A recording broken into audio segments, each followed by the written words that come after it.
අඳුරගන්න පුළුවන්ද මේ යාළුවා? මේ ඉන්නේ කෘමි ලෝකයේ ඉන්න තවත් එක්තරා ගණන්කාරයෙක් වෙන දෙබර මැස්සෙක්.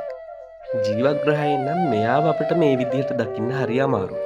ඉතින් මේ දෂ්ට කිරීමකට පස්සේ ජීවිතේ නැතිවෙච්ච සත්වෙක් තමයි මේ මගේ අත උඩ ඉන්නේ. මෙයාලා ඒගොල්ලෝගේ ජනපදය ගොඩනගන්නේ ළඟා වෙන්න අපහසු වඩා උස් ස්ථානවල.